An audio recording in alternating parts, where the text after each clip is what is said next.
Hello बच्चों, अपन एक नया वीडियो लेके आए हैं जिसमें अपन इंपॉर्टेंट डायग्राम है उसकी स्टडी करेंगे। आप लोगों को मैं सारे महत्वपूर्ण चित्र है उनको बनाने की प्रैक्टिस करवाऊंगा। मैं भी बनाऊंगा बच्चों। आप लोगों की पेंटिंग में से अच्छी भी हो सकती है और पेंटिंग आप लोगों अच्छी होगी तो आप अच्छा डायग्राम बनाओगे तो आपके अच्छे मार्क्स आने की संभावना बनेगी। आप लोगों को क्या करना है, डायग्राम सीसा पेंसिल से बनाना है क्योंकि क्वेश्चन पेपर में लिखा होता है जहां आवश्यक हो वह सीसा पेंसिल से नामांकित चित्र बनाएं। आपके 4 अंक का क्या होगा, ये मतलब दो अंक के 2 सवाल आएंगे। एक तो दूसरे चैप्टर में से चित्र आएंगे, एक छठे चैप्टर में से चित्र आएंगे। अपन सारे चित्रों की प्रैक्टिस कर लेंगे बच्चों। आप चैनल पे नए हैं तो चैनल को सब्सक्राइब, लाइक और शेयर करें। मैं आपको सारे चित्र बनाऊंगा, 2-3 वीडियो डालूंगा। आप सारे वीडियो देखें और चित्र की प्रैक्टिस करें। चित्र अच्छा बनता है कोई बात नहीं, और भी अच्छा बनाने की कोशिश करो, और खराब बनता है तो आप उसको बनाओ और नामांकित याद करो। बच्चे क्या करते हैं, चित्र बनाना सीख लेते हैं लेकिन उनको नाम याद नहीं आते हैं परीक्षा के अंदर। आपको ऐसी गलती नहीं करनी है। आपको 3-4 बार वो नाम लिख लिख कर एकदम याद कर लेने बच्चों। अपने ये 4 नंबर फोकट के हैं, कहीं जाने नहीं चाहिए। आप लोग सारे 3 वीडियो में अपलोड करूंगा चित्रों के, वो आप देखें और सारे चित्रों की प्रैक्टिस करें।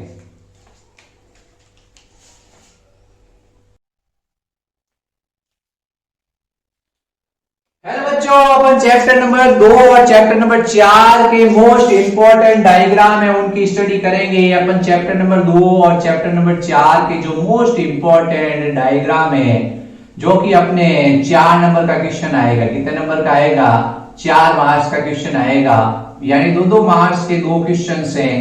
आपको क्या करना है, अगर आप डायग्राम याद कर ले तो चैप्टर नंबर 2 और चैप्टर नंबर 4 के, तो आपके क्या होगा, 4 मार्क्स आ जाएंगे। ठीक है, तो अपने ध्यान रखना है कि अपने क्या है कि अपन डायग्राम की प्रैक्टिस करेंगे। तो आपको डायग्राम बनाते समय ये ध्यान रखना है, सबसे पहले आपको क्या करना है, डायग्राम को सीसा पेंसिल से बनाना है। ये सबसे पहला फॉर्मूला है कि आप डायग्राम सीसा पेंसिल से बनाओगे। ठीक है, दूसरा आपको डायग्राम है, जैसे आपने कोई भी डायग्राम बनाया उसके राइट साइड में या उसके लेफ्ट साइड में क्या करोगे, उसको नामांकित करोगे। यानी डायग्राम नामांकित होना चाहिए। डायग्राम कैसा होना चाहिए, नामांकित होना चाहिए, तब आपको मार्क्स मिलते हैं। फिर उसके बाद तीसरी बात यह है, डायग्राम किसका बनाया है उसके नीचे उसका वर्णन, उसका नाम होना चाहिए कि ये डायग्राम किस चीज का है। ये 3 चीजें ध्यान रखते हैं। अब सबसे पहले बच्चे क्या करते हैं कि अगर मान लो वो सीसा पेंसिल अवेलेबल नहीं है तो रंगीन पेन से बना सकते हैं। किससे बना सकते हैं, रंगीन, यानी लाल पेन है, नीला पेन है, पीला पेन है। ये 4-5 तरह के जो पेन होते हैं उन कलरफुल डायग्राम होना चाहिए, ये चीज ध्यान रखनी है। लेकिन आपको सीसा पेंसिल पे, सब बच्चों के पास सीसा पेंसिल आसानी से अवेलेबल है, तो आपको सीसा पेंसिल से ही डायग्राम बनाना है। ठीक है, तो अपन सबसे पहला क्वेश्चन है, लघु बीजाणु दानी की विभिन्न परतों को प्रदर्शित करते हुए इसका नामांकित चित्र बनाइए। इसके डायग्राम की अपन प्रैक्टिस करेंगे। मैं एक डायग्राम बनाऊंगा, आपको देखना है सर किस तरह से डायग्राम बना रहे हैं। आपको भी वैसे क्या करनी है, प्रैक्टिस करनी है। सवाल परीक्षा में आएगा, लघु बीजाणु दानी की विभिन्न परतों को प्रदर्शित करते हुए इसका नामांकित चित्र बनाइए। तब अपने को क्या करना है, इस तरह का ये एक अर्धवर्ताकार गोल चक्र बनाना है। ठीक है, ये आपने अर्धवर्ताकार एक गोल चक्र बना दिया, फिर आपको इस तरह का ये बनाना है। ठीक है, तो अपने को क्या करना है, अर्धवर्ताकार ये गोल चक्र बनाना है। बना दिया, आप ध्यान से देखना मैं किस तरह से डायग्राम बना रहा हूं। आपको सबसे पहले इस तरह की ये कोशिकाएं बनानी है। ये बाह्य त्वचा की कोशिका है, जो सबसे बाहरी परत होती है बाह्य त्वचा, उसकी ये इस तरह से आपको क्या करना है, कोशिकाएं बनानी है। तो सबसे पहला टारगेट होगा आपका बाह्य त्वचा की कोशिकाओं को बनाना। ये इस तरह की कोशिकाएं हैं बाह्य त्वचा की। आप अनियमित आकार की कोशिकाएं बनाओगे इस तरह से, आपको कोई फिक्स आकार नहीं होता इसका। ये बाह्य त्वचा की कोशिकाएं हैं। ठीक है, ये बाह्य त्वचा की कोशिकाएं, इस तरह से आपको क्या करना है, इन कोशिकाओं को बनाना है। ठीक है, फिर इस बाह्य त्वचा के अंदर की तरफ आपको दूसरी परत बनानी है। ये दूसरी परत की कोशिकाएं हैं। ये कोशिका भी आपको अनियमित आकार की इस तरह से बनानी है। ये कोशिकाएं, ये बच्चों एंडोथीशियम है। ये बच्चों एंडोथीशियम इस तरह है, ये अपने ध्यान रखना है। ठीक है, तो ये इस तरह से क्या हो गई, दूसरी परत हो गई। ये एंडोथीशियम परत है, ये आपको क्या करना है, दूसरी परत बनानी है। ठीक है, ये एंडोथीशियम परत है, ये इस तरह से आपको क्या करना है, परत बनानी है एंडोथीलियम, जिसको अपन अंतस्थ त्वचा के नाम से जानते हैं। मैं भी नामांकित कर दूंगा। आपको ध्यान रखना है कि ये सब कोशिकाएं अलग अलग तरह की बनानी है। ये इस तरह से आपको क्या करना है, दूसरी परत बनानी है। फिर उसके बाद अंतस्थ त्वचा के भीतर की तरफ आपको क्या करना, मध्य परत बनानी है। क्या करनी है, ये इस तरह से मध्य परत, ये मध्य परत बनाओगे आप, ये मध्य परत, इस तरह की ये मध्य परत होगी। ये मध्य परत बनानी है आपको, क्या करनी है, मध्य परत बनानी है बच्चों। इसमें 6 से 7 मिनट का टाइम लगता है बनाने में। आप लोगों को टेंशन नहीं करनी, आपके पास खूब टाइम है। आप आराम से 2 चित्र ही आएंगे, कितने आएंगे, 2 चित्र ही आएंगे। आपको ज्यादा हड़बड़ाहट नहीं करनी है, आराम से आपको ये मध्य परत बनानी है इस तरह से।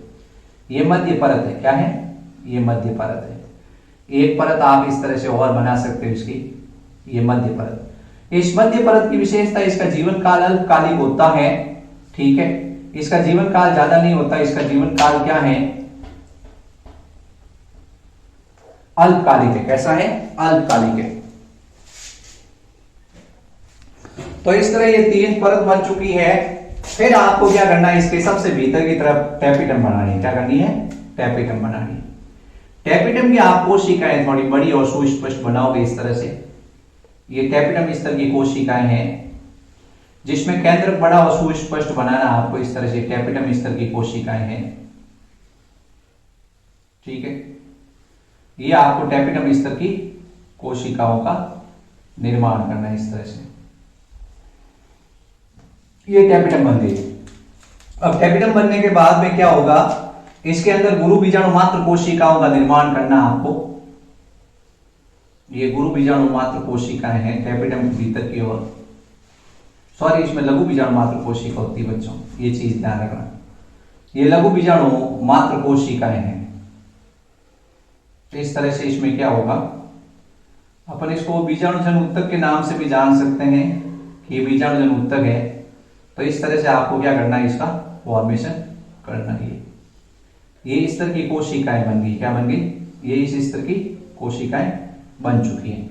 अब इसमें क्या होगा, आपको सारी कोशिकाएं मर्द होती हैं, लेकिन ये कोशिकाएं जो अपन देख रहे हैं टैपिटम स्तर की कोशिका है, उसमें आपको सुस्पष्ट केंद्र बनाना। उसमें क्या बनाना है, ये इस तरह का सुस्पष्ट केंद्र बनाना है। ये टैपिटम कोशिका है, उसमें क्या करना है, सुस्पष्ट केंद्र बनाना आपको। और ये जो अपन कह रहे हैं, ये इसके अंदर सुस्पष्ट केंद्र होगा। इसके अंदर जो ये लघु बीजाणु मात्र कोशिका है, उसमें भी सुस्पष्ट केंद्र होगा। ये इसमें लघु बीजाणु मात्र कोशिका के अंदर भी सुस्पष्ट केंद्र होगा। इस तरह से आपको इसमें केंद्र को प्रदर्शित करना है, ठीक है। ये अलग अलग परतों को प्रदर्शित करता हुआ चित्र है।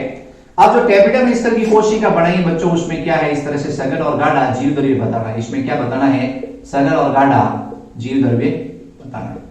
तो इस तरह से ये अपने क्या होगा, आपके सघन और गाढ़ा जीव द्रव्य हो जाएगा इस टैपिटम स्तर के अंदर। बाकी कोशिकाओं के अंदर क्या होता है, केंद्र होता है मध्य परत के अंदर, बाकी किसी में नहीं होता, परत जीवित नहीं होती है। ये सबसे पहला स्तर है जिसका नाम पर इसका नामांकन करते हैं। इसका क्या करते हैं, नामांकन करते हैं। सबसे बाहर वाला स्तर है, उसका नाम होगा, अपन इस तरह से आपको क्या करना है, स्केल से खींचना, बिल्कुल साफ दिखना है, बाह्य त्वचा, ठीक है। ये बाह्य त्वचा हो गई। फिर इसके अंदर की तरफ है अंतस्थ त्वचा। इसको अपन इंग्लिश में भी लिख सकते हैं, इसका इंग्लिश में नाम भी दिया हुआ है एंडोथीशियम, ठीक है। फिर उसके बाद ये स्तर है, इस स्तर का नाम है मध्य परत। ये 2 से 3 परत होती है, इसका जीवन काल अल्प होता है। मध्य परत की एक विशेषता यह है कि इसका जीवन काल अल्प है, लेकिन अंतस्थ त्वचा की एक विशेषता बच्चों, इसके ऊपर अल्पा सेलुलोज की रेशेदार पट्टियां होती है, इसके परागकोश के स्पुटम के उत्तरदायी होती हैं। फिर आपको बताना है ये टैपिटम। फिर ये जो बीच में जो उत्तक है, उसका नाम है लघु बीजाणु मात्र कोशिका। क्या है, लघु बीजाणु मात्र कोशिका।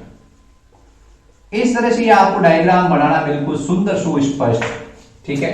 तो ये अपन इस तरह से यूं तीर बना देते हैं ताकि अच्छा दिखे ये किसका नाम है। ये सारे नाम हो गए, ठीक है। अब ये चित्र किसका है आपके प्रश्न में लिखा होगा। लघु बीजाणु की विभिन्न परतों को प्रदर्शित करते हुए आप नीचे लाइन लिख दोगे। जो ये प्रश्न है उस प्रश्न के अंदर ये चित्र होगा, आप लिखोगे चित्र, फिर उसके बाद आप लाइन करके लिख दोगे लघु बीजाणु की विभिन्न परतों को प्रदर्शित करते हुए उसका चित्र, ठीक है। तो अपने समस्या ये है, मेरे पास यहाँ जगह नहीं इसलिए मैं लिख नहीं रहा हूं, बाकी आपको लिखना है। अब यहां पे आ जाता पराकोष का अनुप्रस्थ काट, क्या आ जाता पराकोष का अनुप्रस्थ काट। तो उसका डायग्राम भी सरल ही है, इस तरह से आपको क्या करना, पराकोष का अनुप्रस्थ काट है, ये इस तरह से एक चक्र बनाना है। फिर उसके बाद आपको 3 और ऐसी लाइनें खींचनी है बिल्कुल इसके पास पास में, इस तरह से ये दूसरी लाइन है पराकोष की। ये मैं 3 स्तर बनाऊंगा, कितने बनाऊंगा 3 स्तर, 3 अलग अलग पेन से। आपको भी 3 स्तर बनाना है 3 अलग अलग पेन से। ये तीनों स्तर बन गए, क्या बन गए, तीनों स्तर बन चुके हैं, ठीक है, बन गए। अब इसके सबसे भीतर की तरफ जो स्तर है उसका नाम है टैपिटम। उस टैपिटम के आपको इस तरह से ये 4 गोल गोल स्तर बनाने हैं। ये आप लोग बहुत आसान डायग्राम ये आप आराम से प्रैक्टिस कर सकते हो मेरे साथ साथ। आप जब तक प्रैक्टिस नहीं करोगे आपको कुछ नहीं मिलेगा। आप कहते हैं कि प्रैक्टिस में एक मैन ये बीच में संयोजी बनाना है, ठीक है। अब यहां पे ये इस तरह से आप इसका सेक्शन बताओगे कि ये सेक्शन इसका अपन ये बनाया है। नाम लिखने आपको, ये इस तरह सबसे पहला है बाह्य त्वचा, ये आपकी बुक के अंदर थोड़ा गलत लिखा हुआ अंतस्थ त्वचा लिखा है, बाह्य त्वचा होती है बच्चों। फिर ये होता है जिसका नाम होता है एंडोथीशियम, अंतस्थ त्वचा एंडोथीशियम। फिर उसके बाद ये इस तरह है, इसका नाम है टैपिटम, सॉरी ये मध्य परत है, तीसरा परत होता है जिसका नाम मध्य परत होता है। फिर चौथा है ये कैपिटम, और 5वां है जिसका नाम इसके अंदर बीचों बीच उत्तक बताओगे, बीजाणु जन उत्तक, बीजाणु जन उत्तक। ये आपको क्या करना है, नाम बताने हैं। तो इस तरह से ये आपके 2 में से अगर ये टीचर चेक करेगा परीक्षा के अंदर और आपको 2 में से 2 अंक मिलेंगे। तो आप लोग इस तरह का डायग्राम बनाना, आपको रंगीन पेन से टीचर आपके नंबर मेरे हिसाब से साहित्य काटेगा, लेकिन आपको सीसा पेंसिल से ही क्या करना है, डायग्राम को बनाना है। परीक्षा का जो पेपर होता है उस पेपर में लिखा आता है कि आपसे जहां आवश्यक वो सीसा पेंसिल से नामांकित चित्र बनाए, तो आपको सीसा पेंसिल से ही बनाना है। ये उस परीक्षा प्रश्न पत्र में बायोलॉजी में स्पष्ट रूप से लिखा होता है, ठीक है। तो ये ध्यान रखना आपने। बच्चों अपन नेक्स्ट लेके आए एक प्रति बीजांड का नामांकित चित्र बनाइए, यानी बीजांड की संरचना का क्वेश्चन आएगा तो प्रति बीजांड का नामांकित चित्र है वो जरूर पूछा जाता है। तो अपन इसका डायग्राम की प्रैक्टिस कर लेते हैं। ये सबसे पहले क्या है, फनिक्यूलस और हाइलम बनाना। आपको क्या करना है, ये फनिक्यूलस है बीजांड ग्रंथ, और इस तरह से आपको क्या करना है, ये बीजांड बनाना है। क्या करना है, बीजांड बनाना है, ठीक है। आप ये फनिक्यूलस और इस तरह से बीजांड बनाओगे, मेरे साथ प्रैक्टिस कर लो आप लोग आराम से, बहुत आसान डायग्राम है। आपको सबसे पहले क्या करना है, यहाँ पे इसको थोड़ा सा यूं कर्व बनाना है, ठीक है। अब कर्व बनाने के बाद आपको क्या करना है, यहाँ पे ये एक इस तरह से पहला, फिर एक इस तरह से दूसरा, 2 आपको इस तरह से उभार बनाने हैं। क्या करने हैं, 2 उभार बनाने हैं। इसी तरह से आपको इधर भी क्या करने हैं, 2 उभार बनाने हैं, यूं, ये पहला और ये दूसरा, ये 2 आप इस तरह से उभार बना दोगे, ठीक है। फिर आपको क्या करना है, एक इस तरह से ये गोल चक्र बनाना है, इस तरह से ये गोल चक्र आ जाएगा, यूं लोगे आप इधर से और इसको मिला दोगे। क्या करोगे, इसको आप यूं मिला दोगे। बच्चों आपको प्रैक्टिस करनी पड़ेगी। आप लोग सोचते हो अब चित्र देखेंगे और हमारे सही हो जाएगा, आपको 1-2 बार बनाना पड़ेगा। क्या करना पड़ेगा, 1-2 बार आपको बनाना पड़ेगा। आप इसको थोड़ा और अंदर की साइड में ले लो, इस तरह से यूं, इस तरह से यूं, कोई बात नहीं, थोड़ा इसको क्या कर देंगे, उस तरफ फैला देंगे। क्या करेंगे, यूं फैला देंगे। ये आपको यूं डायग्राम बनाना है, ठीक है। बहुत ही सुस्पष्ट और सुंदर डायग्राम होना चाहिए। आप इरेजर का काम लोगे बार बार और आपको यूं प्रैक्टिस करनी है, ठीक है। ये आपने बढ़ा दिया तो आपको यूं एक उभार, दूसरा उभार, दो उभार बनाने हैं। फिर उसके बाद आपको बीचों बीच में एक संरचना बनानी है। उस संरचना का नाम होगा भ्रूणकोश। क्या होगा? ये इस तरह से भ्रूणकोश बनाओगे। क्या करोगे? भ्रूणकोश, ठीक है। अब अपन इसका नामांकन शुरू करते हैं। तो नामांकन में सबसे पहले आप नाम लिखोगे इसका। ये क्या है? ये भ्रूणकोश है। क्या है? भ्रूणकोश। भ्रूणकोश है, भ्रूणकोश। भ्रूणकोश को आप यूं थोड़ा थोड़ा हल्का हल्का हल्का हल्का यूं इस तरह का ये भ्रूणकोश है। इसमें कोशिकाएं नहीं बताई हुई, आपके कोशिकाएं होती है इसमें 7 कोशिकाएं 8 केंद्रक होते हैं, लेकिन इसने बताए नहीं रखे। तो आपने क्या करना है, यूं बढ़िया बढ़िया एकदम यूं इसको फिल कर देना है। फिर इस भ्रूणकोश के चारों तरफ क्या है? बीजांडकाय है। क्या है? बीजांडकाय है। इस भ्रूणकोश के चारों तरफ ये बीजांडकाय है, ठीक है। जो बीजांड का मुख्य भाग होता है उसको कहते हैं बीजांडकाय। अब आपको क्या करना है? 2 स्तर बताने हैं। ये है अंत अध्यावरण। क्या है? अंत अध्यावरण। ये अंत अध्यावरण और ये है ये बाह्य अध्यावरण। अध्यावरण के 2 स्तर होते हैं, बीजांडकाय के चारों तरफ बाह्य अध्यावरण, ठीक है। और ये जो चित्र दिख रहा है इसमें, इसको अपन कहेंगे, ये जो है इसका नाम है बीजांड द्वार। क्या है? बीजांड द्वार, ठीक है। ये जो संरचना दिख रही है इस संरचना को कहते हैं बीजांड ग्रंथ। क्या कहते हैं? बीजांड ग्रंथ। और यहां ये थोड़ी उभरी हुई संरचना है, यहां पे नाम लिख दोगे हाइलम। क्या लिख दोगे? हाइलम। वैसे हाइलम यही होता है, लेकिन उन्होंने यहां शो कर दिया तो अपन भी इसको शो कर देते हैं। ये आपको क्या करना है? बाकी चित्र बनाना है। ये बीजांडकाय, उसमें आप मधुतक कोशिकाएं बना सकते हो, लेकिन आपकी बुक में नहीं है, तो इस तरह का आपको डायग्राम बनाना है। आप लोग इसे 3-4 बार प्रैक्टिस कीजिए। आपको ऐसे 2 अंगुल जैसे उपहार बनाने और बीच में यूं एक ये ऐसा गोल चक्र बनाना है, और फिर बीचों बीच में एक गोल चक्र और बना। इस तरह से आप ये डायग्राम की प्रैक्टिस करो बच्चों।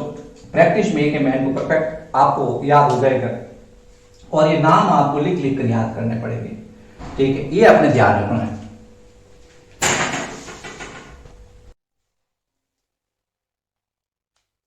नेक्स्ट अपने क्वेश्चन आ चुका है, एक परिपक्व भ्रूणकोश का आरेखीय निरूपण। यानी एक परिपक्व भ्रूणकोश है, उसका आरेखीय प्रस्तुतिकरण है। बच्चों आप किसका चित्र बना रहे हो उसके नीचे नामांकित करना जरूरी है, आपको ये चीज ध्यान रखनी है, ठीक है। अपन से पूछा परिपक्व भ्रूणकोश का, भ्रूणकोश पढ़ना आपको, कोश और कोश में फर्क होता है बच्चों, ठीक है। ये भ्रूणकोश है, उसका आरेखीय निरूपण। तो सबसे पहले आपको इस तरह से एक संरचना बनानी है। बहुत आसान चित्र है, सबसे आसान चित्र यही है। ये इस तरह से आप एक डायग्राम बना दोगे। इसके बाद आपको क्या करना है, इस साइड में 3 कोशिकाएं बनानी। कितनी? एक यूं लाइन कर दोगे आप, कर दी। फिर आपको कोशिका नंबर 1, फिर आपको कोशिका नंबर 2 और कोशिका नंबर 3 बनानी है। 3 कोशिका बनाने के बाद इसमें सुस्पष्ट केंद्रक बनाओगे। ये तीनों कोशिकाएं हैं वो प्रतिव्यास कोशिकाएं हैं, यानी एंटीपोडल कोशिकाएं होती हैं। इनके अंदर हल्का हल्का कोशिका द्रव आप शो कर सकते हो। इसमें कोशिका द्रव इस तरह भर दिया, ठीक है। फिर आपको क्या करना है, यहां पर 2 कोशिकाएं बनानी है। यहां पर क्या करनी है, इस तरह से ये 2 कोशिकाएं बनानी है। दोनों कोशिकाओं का नाम है सहायक कोशिका। इस सहायक कोशिका के अंदर एक संरचना बनानी है, तंतुरूपी समुच्चय। ये क्या करती है, पराग नलिका है उसके प्रवेश करने में सहायता करती है और उसको मार्ग निर्देशन प्रदान करती है। इसके अंदर 2 संरचनाएं बनानी है। एक तो इसमें केंद्रक बनाओगे आप, और साथ ही आपको एक रिक्तिका भी बनानी है। क्या करनी है, एक बड़ी सी रिक्तिका भी बनानी है, ठीक है। ये बनाने के बाद आप यहां पे क्या करोगे, इन दोनों के बीच में एक कोशिका और बनाओगे जिसका नाम आपको बताना है अंड कोशिका। क्या है, इसका नाम अंड कोशिका है। इसके अंदर वही केंद्रक बनाना, आपको क्या करना है, सुस्पष्ट केंद्रक बनाना है। ये इस तरह सुस्पष्ट केंद्रक होगा, ये आपको ध्यान रखना है, ठीक है। ये इस तरह से अब आप क्या करोगे, यहाँ पे एक और, ये आपको इसकी बाउंड्री, एक और कोशिका भित्ति के अंदर एक परत और बनानी है। ये इस तरह से एक परत का निर्माण और कर दोगे आप बच्चों, ठीक है। ये परत बना दी, इस तरह से आपको ये डायग्राम बना, फिर इसके अंदर dot dot dot dot dot यूं भर देना है। ये इसके अंदर क्या हो गया है, ये डॉट डॉट भर दिया, यानी ये बड़ा केंद्रक बन गया। इसके कारण ये कोशिका द्रव्यपरिधीय भाग के अंदर अपन कह सकते हैं ऐसा आ सकता है, लेकिन अपने इतना दिमाग नहीं लगाना कैसे क्या हुआ, अपने सिर्फ इसको भर देना है इस तरह। और बीच में क्या करना है, दो केंद्रक बनाने हैं बीच में। इस बार अपन केंद्रक क्या करते हैं, थोड़े एट्रैक्शन के लिए लाल पेन से बना देते हैं यूं, और इनके अंदर बड़ा सा केंद्रक बनाना है, बड़ा सा केंद्रक। ये दो ध्रुवीय केंद्रक है, क्या है, दो ध्रुवीय केंद्रक। ये क्या है, चित्र है परिपक्व भ्रूण कोष, क्या है, परिपक्व भ्रूण कोष। ये आपको ध्यान रखना है। अब आप इसको नामांकित करोगे तो सबसे पहले आएगा अपने प्रतिव्यास कोशिका, क्या आएगी, प्रतिव्यास कोशिका। उसके बाद में ये क्या है, ये ध्रुवीय केंद्रक है, ध्रुवीय केंद्रक है। ये अंड कोशिका है,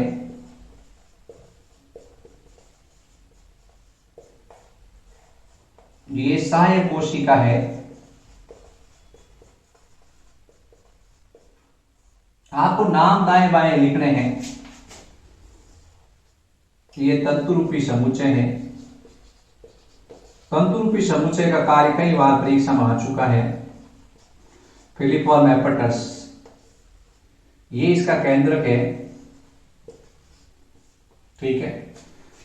ये आपको नामांकन करना है, ठीक है। ये नामांकन करते ही आपके डायग्राम हो जाएगा पूरा। एक परिपक्व भ्रूण कोष कार्य के निरूपण आपसे पूछा जाएगा तो आपको इस तरह से चित्र बनाना, बहुत शानदार डायग्राम होना चाहिए आपका, एकदम लुकिंग स्मार्ट। बच्चों ऐसा है, आप लोग मेरे से भी अच्छा डायग्राम बना सकते हो, ऐसा नहीं है कि मेरे से अच्छा डायग्राम नहीं बनेगा, लेकिन आपको प्रैक्टिस करनी पड़ेगी। आप बहुत इंटेलिजेंट बच्चे हो, मैं जानता हूं, लेकिन मैं आपको सिर्फ मार्गदर्शन दे रहा हूं। क्या दे रहा हूं, मार्गदर्शन दे रहा हूं। आपकी पेंटिंग मेरे से अच्छी भी है तो कोई बात नहीं, आप अच्छा डायग्राम बनाइए, और बुरी है तो कोई बात नहीं, उसको भी आपको इग्नोर करते हुए आपको प्रैक्टिस करनी है। आपको ये सारी जो रेखाएं खींचनी है वो बिल्कुल सीधी और सपाट खींचनी है, जिससे आपका डायग्राम अच्छा हो जाए।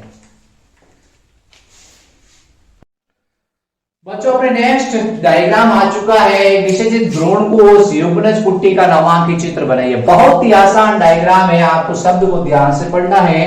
आपसे क्या पूछा जाएगा, एक निषेचित भ्रूण कोष युग्मनज यानी जाइगोट, आगे लिखा होगा पुट्टी, ठीक है, उसका नामांकित चित्र बनाइए। सबसे सरल डायग्राम मुझे ये लगता है, मेरा फेवरेट डायग्राम है, सबसे आसानी से बनता है। सबसे पहले आपको ये अनियमित आकार का एक भ्रूण कोष बनाना है। क्या करना है, यह अनियमित आकार का एक भ्रूण कोष बनाना है।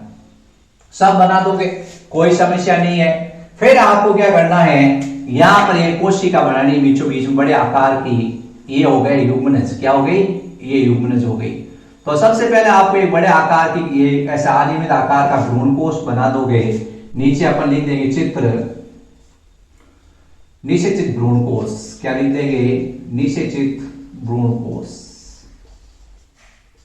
युग्मनज, निषेचित भ्रूण कोष युग्मनज, ठीक है।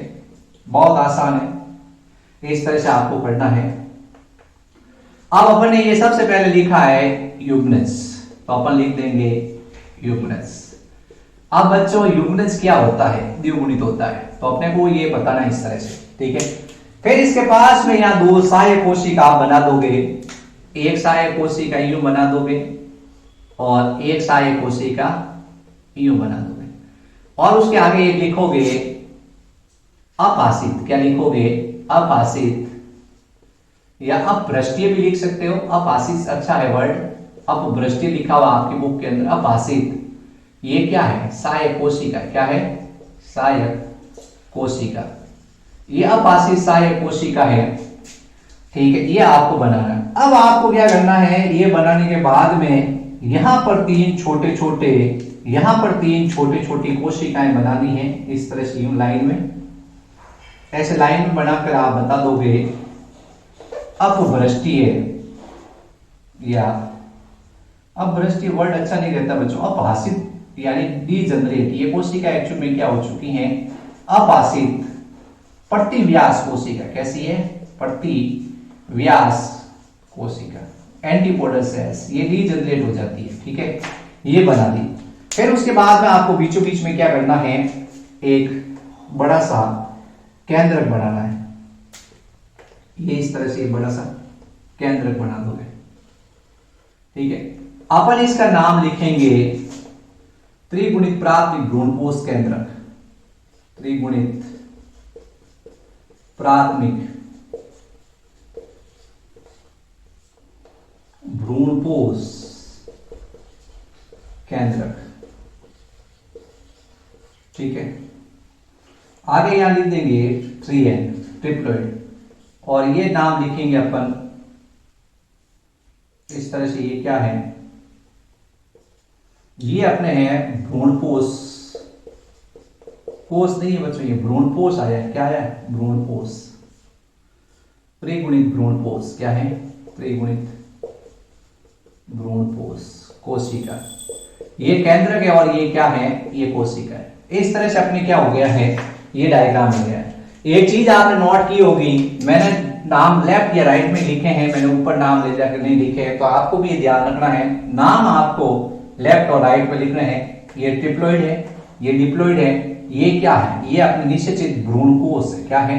निषेचित भ्रूणकोष युग्मनज है, यानी पुट्टी है। ये आपको डायग्राम बना के प्रैक्टिस करनी है। ठीक है, और नाम भी याद करने हैं।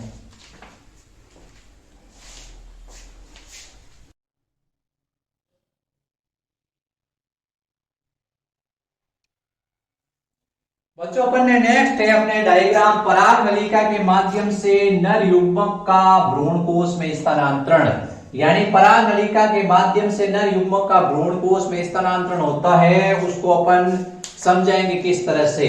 ठीक है, चित्र डायग्राम बनाएंगे अपन सबसे पहले। तो आपसे पूछा गया भाई इसका डायग्राम नामांकित चित्र बनाइए, तो अपन नामांकित चित्र की शुरुआत करते हैं इस तरह से। ये बहुत आसान डायग्राम, आपको थोड़ा ध्यान देना है कि सर किस तरह से बना रहे हैं।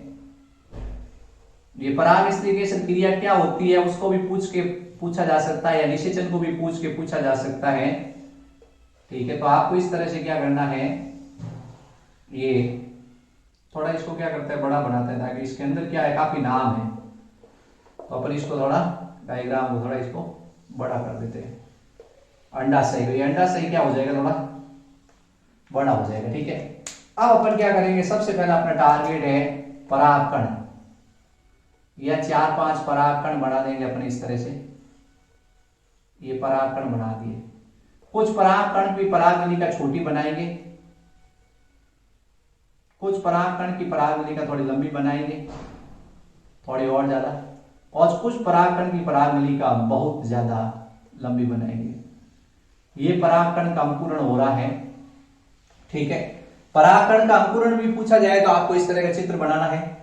अब इसके बाद ये परागनलिका उसका प्रवेश बताओगे, क्या करोगे, परागनलिका का ये यूं प्रवेश बताना आपको। अब आपको क्या करना है, यहाँ बीजांड का चित्र बनाना है। किसका? बीजांड का। तो बीजांड के चित्र में सबसे पहले आप एक गोल आकार की संरचना बना दोगे इस तरह से। ये गोल आकार की संरचना आपको इस तरह से बनानी है। ठीक है, फिर आपको क्या करना है, इसके भीतर की तरफ बाह्य अध्यावरण और अंत अध्यावरण के 2 स्तर बनाने हैं। फिर इसके बीचों बीच में आएगा भ्रूणकोष। क्या आएगा? ये भ्रूणकोष। इन भ्रूणकोष में आपको 7 कोशिका बनानी है। ये 3 कोशिका प्रतिव्यास कोशिका, और 3 कोशिकाएं आपको इधर बनानी है, 2 सहायक कोशिका, एक अंड कोशिका, और एक बीचों बीच में कोशिका बनानी है जिसका नाम होगा द्विगुणित द्वितीयक केंद्रक। इस तरह से आपको ये क्या करनी है, 7 कोशिकाएं बनानी है। इस थोड़ा इसको वृद्धि कराओगे परागनलिका को, और यूं प्रवेश कराओगे यहां तक। ठीक है, ये इस तरह से आपको डायग्राम बनाना है। ठीक है, आपकी बुक के अंदर एक लाइन यहां से भी आई हुई है, ये इस तरह से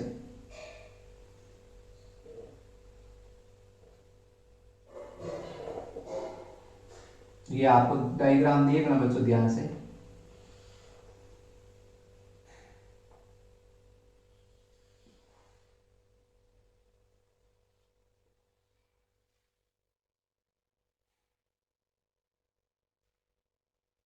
ठीक है, तो ये इस तरह से आप यूं प्रदर्शित कर दोगे। आप इसको चाहो तो ज्यादा डार्क भी कर सकते हो थोड़ा, ये इस तरह से डार्क है। ठीक है जी, इस तरह से अच्छा सा आप डार्क कर सकते हो इसको, बिल्कुल बढ़िया।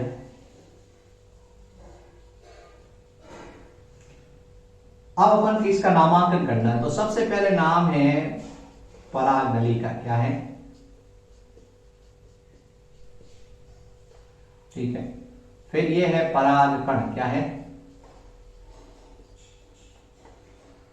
और इसके बाद यहां पे ये कोशिकाओं के नाम लिखने हैं। ये कोशिका है प्रतिव्यास कोशिका, क्या है? प्रतिव्यास कोशिका। और इस कोशिका का नाम है, आपको पता ही है, द्विगुणित द्वितीयक केंद्रक। यानी ये दो ध्रुवीय कोशिका लिखते हैं, क्या लिखते हैं? दो ध्रुवीय केंद्रक लिख देते हैं, दो ध्रुवीय केंद्रक। ठीक है, दो ध्रुवीय केंद्रक लिख दिया आपने। फिर उसके बाद आपको ये क्या करना है, तीन नाम लिखना है, क्या करना है? सहायक कोशिका दो है, और इसके पास में यहां पर ये क्या है? ये अंड कोशिका है। आपको नाम इधर साइड में, लेफ्ट राइट साइड में लिखना है बच्चों, यूं नहीं, आप यूं ले जाओ, यूं ले जाओ। ठीक है, अंड कोशिका। नीचे अपन लिख देंगे चित्र, किसका चित्र है? पराग नली का। जगह नहीं इसलिए लिख रहा हूं, बस आप लोग समझ जाना, नीचे लिख करके सर इसको काटते हुए कैसे लिखते हैं। पराग नलिका के माध्यम से नर युग्मक का भ्रूणकोश में स्थानांतरण। ठीक है, अब इसको अपन क्या करते हैं, इसके दो क्लियर इमेज है, उनको भी आपको बनाने की कोशिश करनी। इस तरह का एक डायग्राम बना हुआ है। ठीक है, इस भ्रूणकोश का, इस भ्रूणकोश के चारों तरफ आप इस तरह से ये कोशिका भी बना सकते हो। इस तरह से ये कोशिका होती है तीन, और इसमें एक बीच में ये कोशिका होती है। ये आपका मैंने भ्रूणकोश का आपको डायग्राम बनाना सिखाया है वैसे। ठीक है, ये आप इस तरह से बना सकते हो। अब आपको क्या करना है, इस पे एक क्लियर इमेज है वो आपको बनाने की कोशिश करनी है इस तरह से।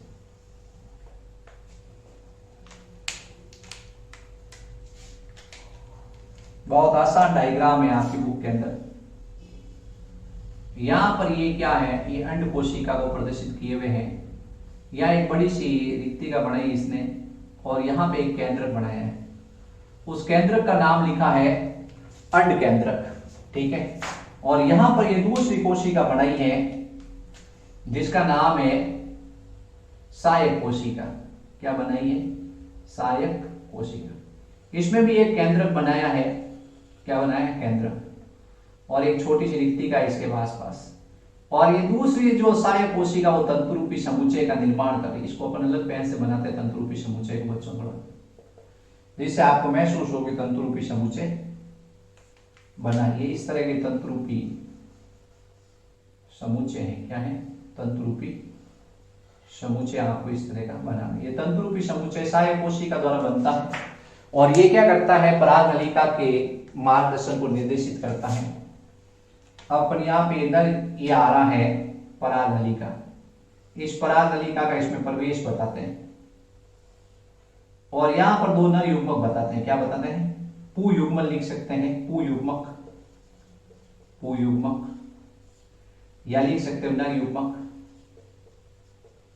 और इसके पीछे एक केंद्रक और बनाना है जिसका नाम होता है कायिक केंद्रक। क्या होता है? कायिक केंद्रक। ठीक है, ये कोशिका कौन सी कोशिका है?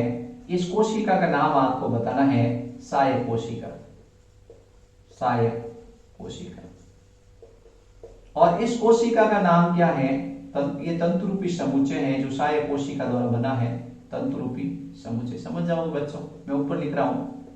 ठीक है, तंतुरूपी समुच्चय यहां लिखा है मैंने। ठीक है आप लोग, और ये है अंड कोशिका केंद्रक। मैं ये ध्यान रखना है, अंड कोशिका का केंद्रक। ठीक है, अब इसके ऊपर एक आप क्या करोगे, यहां पे ये बनाओगे कोशिका, ये कोशिका जिसके दो नर युग्मक जुड़े, दो केंद्र, दो युग्मक, इसमें दो केंद्रक होंगे, ध्रुवीय केंद्रक। इसका नाम है द्विगुणित द्वितीयक केंद्रक कोशिका। इस कोशिका का नाम आपने पढ़ा ही है, द्विगुणित द्वितीयक केंद्रक कोशिका। इस कोशिका के अंदर ये दो क्या है, ध्रुवीय केंद्रक है। क्या है, जो अगुणित है आपस में संयुक्त होकर क्या करते हैं, द्विगुणित बनाते हैं। ठीक है, ये आपको इसके नाम लिखने हैं।